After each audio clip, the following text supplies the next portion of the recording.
When I've looked back on my homeschool journey, I can think of just a handful of things that I would say are absolutely necessary to our success as a homeschooling family. Number one, of course, is God's provision and guidance through this whole process. I could not do it without Him. And of course, there are books I have read that were helpful and tools and curricula that we use and we love. But after God and my husband's support, I would say the most essential thing I would recommend having is a homeschool tribe or community. Now, the tribe could consist of you and one other person, or it could be larger. It could consist of just some friends and family who don't homeschool but are super supportive. Or ideally, it would involve a couple or more homeschooling moms you are around regularly and do life with.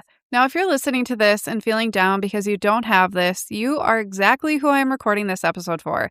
We are going to talk about why community matters, how I became blessed with such an amazing community as a shy, introverted mom, and how you can too practically with lots of tips. Glue. It's messy, it's sticky, it gets everywhere, but without it, nothing holds. Homeschool life can feel messy too. We have the loud days, the mental overload, so many moving parts. But what we don't need is more curriculum or more pressure to do it all. We need something that holds, simple systems, steady rhythms, the kind of structure that makes homeschooling easier instead of heavier.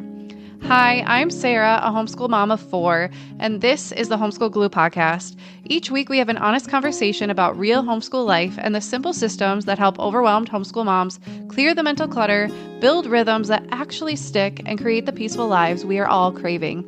If you're tired of carrying everything and getting nowhere, you are in the right place. Grab that load of laundry and let's get started. Welcome back to the Homeschool Glue podcast. Today's episode is going to be a little bit different than talking about systems and routines and curriculum and summer prep and fall planning. I love that content, but I just thought it would be helpful, especially as we look forward to a new school year, to talk about homeschool tribes and community and how you can create your own or become part of one, especially if you are shy, if you're new to an area, if you're introverted, if you have kids with special needs and you maybe feel like you just don't belong or you just have a hard time putting yourself out there. I want to speak to you because I can relate with all of those. And I am a very, believe it or not, shy and introverted person. I am not great at small talk. I'm horrible at going up to people and saying hi and just talking to them. But God has really guided me and blessed me with an amazing homeschool community, and I just can't imagine homeschooling without them. So we're going to be talking about this today in a more general sense. I'm going to share my story a little bit, and then I want to share some practical tips that you can actually apply to your own life. So let's talk about why community actually matters. Now, you hear so much talk about socialization, and I think a lot of us just roll our eyes, but I think there are lots of reasons way beyond that why community matters.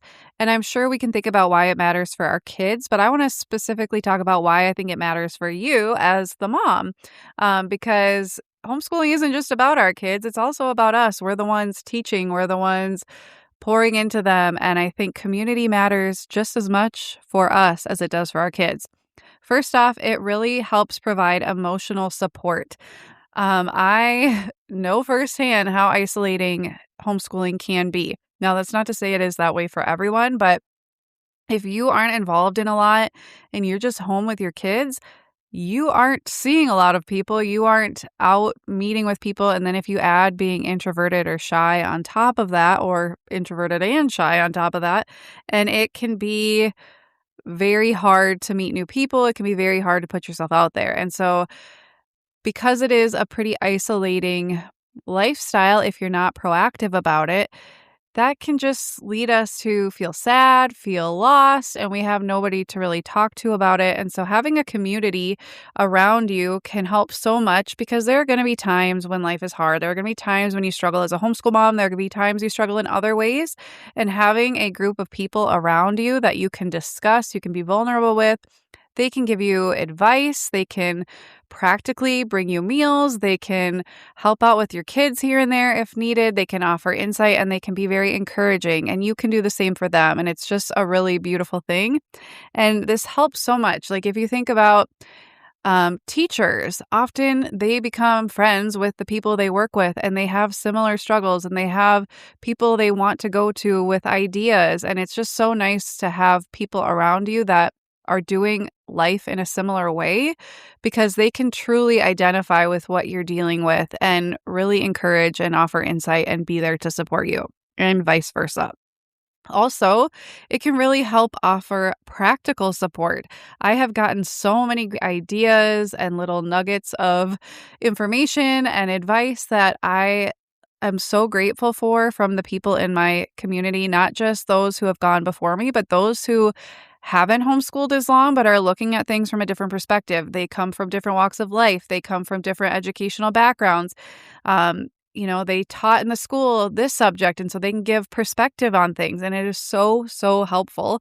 I've had people over to look at curriculum. I've looked at other people's curriculum to really see how people do things in their own home, and to actually get to see it in my hands and look at it and talk to them about it can be so helpful. And I just think, especially when you're new to homeschooling, having people to do this with you is so incredibly helpful, and can just um, provide so much support in so many different ways than just helping you pick a curriculum. You just feel seen. And I know homeschool moms love pouring into new homeschool moms and even existing homeschool moms. But when I learn that somebody's new to homeschooling, I love taking them under my wing and showing them anything they want to see, helping them pick different things, giving my advice. But I also just love encouraging them, because it can be really scary when you're first starting out. So practically, it can be so helpful to have a community around you. Also, you can grow together. There is something so powerful about doing something alongside someone else. Maybe not actually like homeschooling in the same room as them, but you're in your house homeschooling, they're in their house homeschooling, but you talk on a regular basis, you see each other on a regular basis, and maybe there's a certain area that you're trying to grow.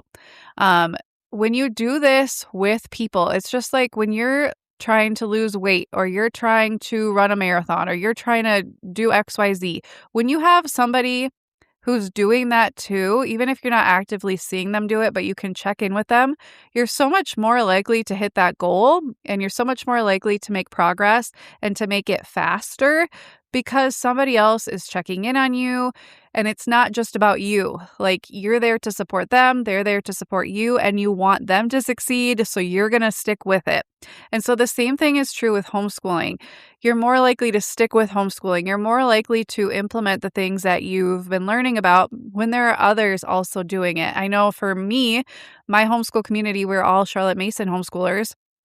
And reading her volumes and books about her volumes, and reading lots of different books about literature and things in our homeschool book club, and then meeting regularly to discuss them, I think all could say we have grown so much more than we would have if we were just reading these books on our own. When you are there to talk and dissect and look at it from different perspectives and share, what's happening in your house and how it applies and things like that, it is so helpful, and it really helps you want to go home, and you're inspired and you want to go home and put those into practice because you're doing it together. There's something just so beautiful that God really blesses when people are doing things in a group, and I've seen that firsthand, and it's a really beautiful thing. Of course, it offers socialization. I kind of hate that word, but what I mean by this is we are social creatures. We are not supposed to do life all by ourselves. And when we are surrounded by little people all day long, it can be a little maddening at times. And so it's so nice to have adults to talk to on a regular basis that live similar lives, like I mentioned before, because homeschooling, while it is a lot more popular and more it's more, accepted and things like that today than it was 10, 20 plus years ago, it still is not a very common thing. And so having people in your life who are also living that lifestyle, it's so much easier to talk to them. It's harder to open up with people who don't homeschool. Like, I definitely share about it, but the conversations are obviously a lot deeper. Like, I met somebody at the park a couple weeks ago, and as soon as my 5-year-old told her that we homeschool because she's my little extrovert. The mom came up to me and was like, "Oh, you homeschool?" And we found out we went to the same Charlotte Mason conference, and we were talking, and we had this deep discussion, and we just met each other. I've had that happen so many times, and so it's just a really cool thing. It's an instant way to connect with people, if you're both, living a similar life, and it's just really cool how that works. And then lastly, I'm sure there's many more reasons, but I just was thinking about how having a community really helps you stay inspired. Going like I've gone to a Charlotte Mason conference the last 3 years now, and when I leave after not only meeting with my local community that I see often, but also um meeting new moms and connecting with moms that I've seen other years there, it's just so inspiring. We get new ideas. We think of things from different angles. We now have this fresh motivation to take home. And it's not just at conferences, but just being with my homeschool community. When we talk, when we plan our co op, when we have book club, when I'm just meeting one on one, having dinner with a friend who homeschools in our community, I feel so motivated. I want to go back home and apply the things that I've learned. I feel rejuvenated. And if you don't have that, it's a lot harder to experience that, especially when the community you kind of feel like you have is on social media, but you're just seeing like all the beauty that's out there and you're not seeing the real struggles and the vulnerability because mom shouldn't be sharing that online? So I think it's just so inspiring to have a community, and we can also be the ones who are inspiring others when other moms are having a hard time, and we just feel that's inspiring in and of itself to help inspire others. And so it's a win-win all around. So let's talk a little bit about my story and how I became part of a community. It really was just a God thing, especially because we started homeschooling in 2021 when all the craziness of COVID was happening. So when we first started homeschooling, I knew pretty much one homeschool mom.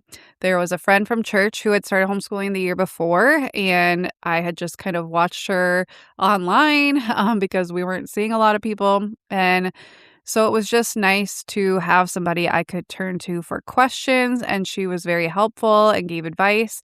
And so that just kind of solidified our decision and made me feel like, okay, she did it. I can do it. It's going to be okay.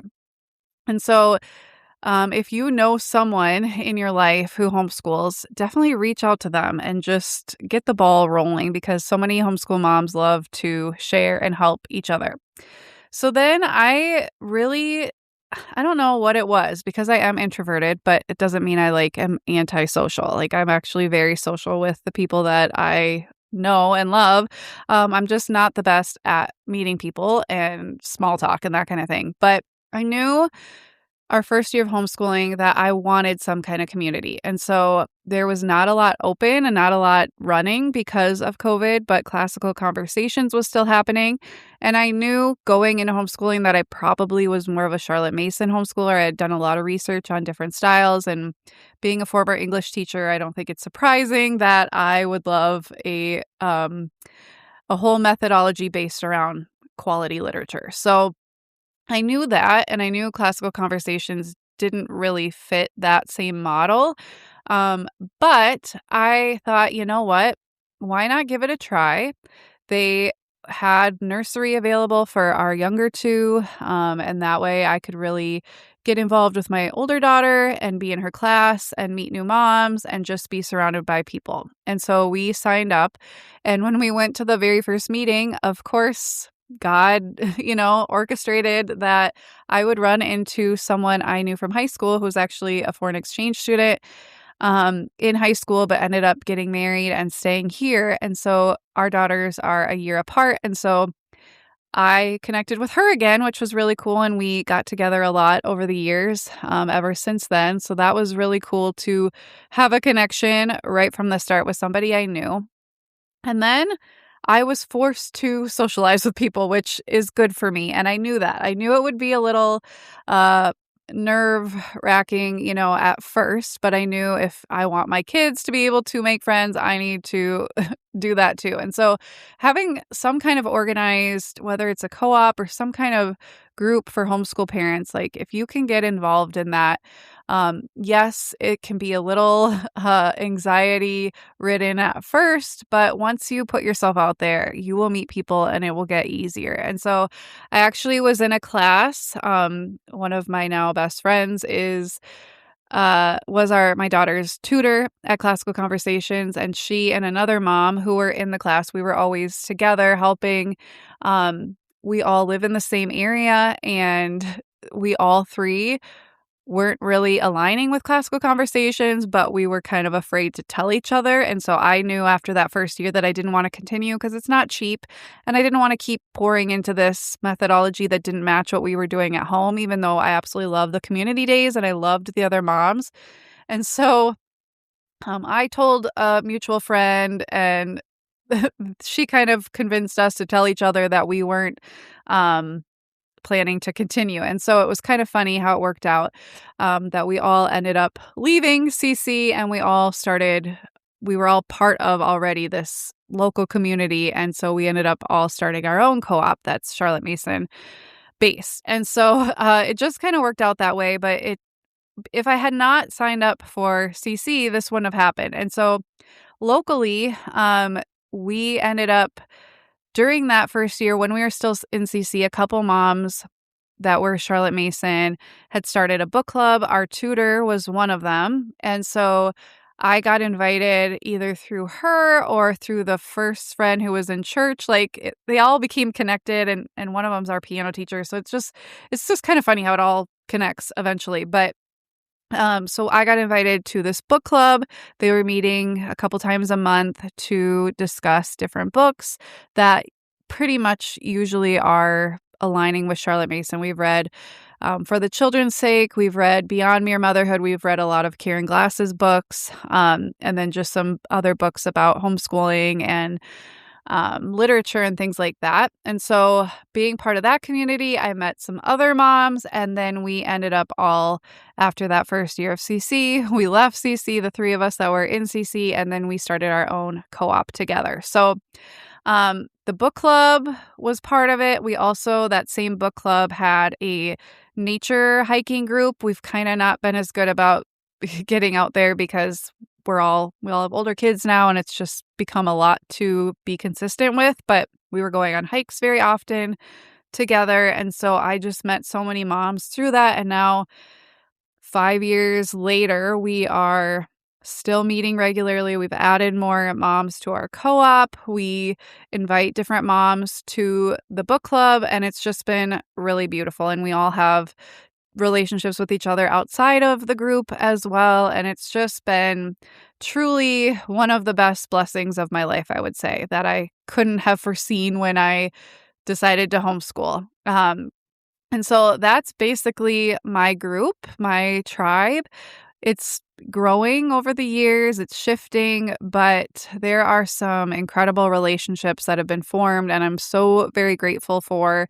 And I have gotten so much advice and encouragement. I know in 2023, when my dad had a horrible accident, was in the hospital, they were the ones who got together and got parking passes for me because I was going to the hospital every day for months, and put together a little bag for us. And that will forever be one of the most beautiful moments of my life, because it was the darkest time of my life so far, and they were there. So it's just been such a blessing to have them in my life. And it's something I want for all homeschool moms, to have that community around them. So let's talk practical tips for finding your people. So based on what I shared, I have some tips that I think you can apply to your own situation, regardless of how introverted, extroverted, or where you live, or any of that kind of thing. I think some great advice would be to start with one person. A community usually doesn't just start with a group of people just showing up. Usually it builds one at a time or a couple at a time. And so if you can think of one person who homeschools, reach out to them, text them, ask if you can go out for coffee, ask if they'd be interested in a book club, ask if you could come see their curriculum, or if it's somebody new to homeschooling, invite them to your house to see what you're doing. Just be the person who reaches out. to just one person. And if you can't find that one person, you don't know anybody, then find somewhere to show up to, whether that's a local homeschool field trip group and they've been going to different field trips. Sign up and go. If it's a homeschool choir, go to the informational night. If it's a homeschool soccer club or I don't know, whatever is in your area. If there's something homeschool related or a group at your church who homeschools or something, sign up and go and put yourself out there. It is okay to be shy. It's okay to be introverted, but it's not good for us to stay separated from people. So put yourself out there. I promise the more you do it, the easier it becomes. And usually, once you can make that connection with somebody, it's going to be a lot easier each time. And you just never know how God will bless it. It's truly amazing. You can also look for Facebook groups in your area. Maybe if there's a Facebook group in your area, you can join and then ask what events are happening. Ask if anybody has a co-op or a book club. Ask if anybody would ever want to meet up to talk about homeschooling. Maybe if you're a certain type of homeschooler, Charlotte Mason or classical or unschooling or whatever it is. Put that out there and say, would any moms be interested in meeting for coffee once a month? And I pretty much guarantee people will do it. And if that doesn't work, try again. Maybe people didn't see it and their algorithm isn't helping you. So just keep putting yourself out there. Like I said, be the one who reaches out first. Don't wait around for people to reach out to you, especially if people are already involved in a community. They may not be they may be busy. They may not really be thinking like, oh, you don't have anybody. So just text them or at the park say, is your book club open to other people? Or how does it work to be in your co-op? Or would you want to go have coffee sometime? Like just put yourself out there. I think really most moms would say yes. They want to invite others in. We know that community is so important and we want to take those moms under our wings and support them and we just never know where those relationships will lead. And so be the first one to reach out. If it doesn't exist, create it. Okay, if there's not a book club in your area and you're listening thinking that would be so cool, then create one and put it on Facebook or reach out to the one mom who homeschools and see if she knows other moms and invite people. It can be scary, but it also can lead to some of the most beautiful things. I'm always telling my kids that sometimes the hardest things in life are also the most beautiful things. Like I tell them about having kids. Like, is being a mom easy? No. Is being pregnant easy? Is giving birth easy? For me, no, absolutely not. But it has led to the most beautiful blessings. And the same thing with this. It can be hard at first, but it can lead to some of the most beautiful relationships of your entire life. So start your own co-op, start your own book club, start a nature group, start a book club for kids, start a little field trip group. Do something, whatever's on your heart to do, be the one to start it. Don't wait around for it to get created because maybe you're the one who is supposed to create it. And then put out what you hope to get back. If you really want friends who invite you places, then be the person who invites people first. If you want friends who check in on you, then you need to also be the one who checks in on them first. It takes time. It can feel one-sided at first, and maybe not every person that you pour into, you will become the deep friendship you're longing for. But the more you try, the better chance that eventually you will get to that community that you've been so desiring. Now, I want to come back to this before I end this episode because I know some of you are listening and thinking, this sounds incredibly exhausting, and I totally get it. I really do. But what I want to share is that none of this happened overnight. I did not set out to homeschool and then all of a sudden have a tribe around me. It takes time. You don't have to be everywhere all the time. You don't have to be meeting people every single day. Just take those small actions. Start putting yourself out there here and there. And I pretty much assure you that it's going to pay off over time. So just do one thing, one little nugget you heard from this episode. Plan to do it this week. Text somebody, look on Facebook, sign up for that co-op or whatever. Do that one thing and then just see the ripple effect. Maybe reach out to somebody else the next month, or go to that thing and then see if you met new people, then reach out to them. Just take that next step over time and see where the journey leads you. So the goal really isn't like this super large social calendar. It can be if that's what you want it to be. It doesn't have to be. But for me, the goal was just a couple people that I could talk to about homeschooling, that I could do life alongside. And it has grown even bigger than that, which is pretty amazing that I have so many people in my life I can turn to for support, for ideas, for encouragement, and they can turn to me as well. And that just having a couple, if that making that your goal, is less intimidating than thinking about like a whole village, because that takes time. And maybe that's not your story in the season of life you're in, but even one friend can make all the difference. So start small and stay consistent and just give it time. So I started my homeschool journey knowing just one person who homeschooled, just one. And now I have a book club I'm part of, a co-op, a group of women I trust deeply and do real life alongside every single week. It didn't happen overnight. It happened because I kept showing up to do things. I kept reaching out. I kept being willing to be a little uncomfortable in the service of something that mattered. And I just want to side note this. When your kids see you do that, it inspires them to do the same. How often do we want our kids to be brave and do that hard thing, even though they don't feel ready or even though they're scared? And if they see you do that, they're more likely to model that same thing. And so let's be the people we want our kids to be and model the behaviors and the actions we want them to do. You can have this too. It might look different than mine. It probably will. It might be one really good friend instead of a whole group. It might be an online community instead of local. It might be your neighbor. It might be somebody in your family. All of that is okay. Just start somewhere.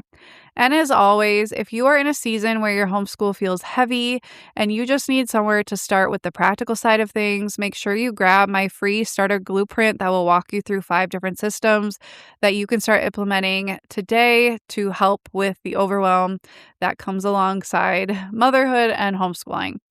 And you can grab that at homeschoolglue.com/start.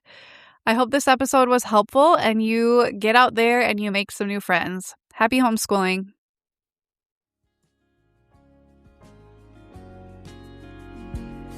I pray this episode blessed you and gave you something useful that will make homeschooling easier or more fulfilling.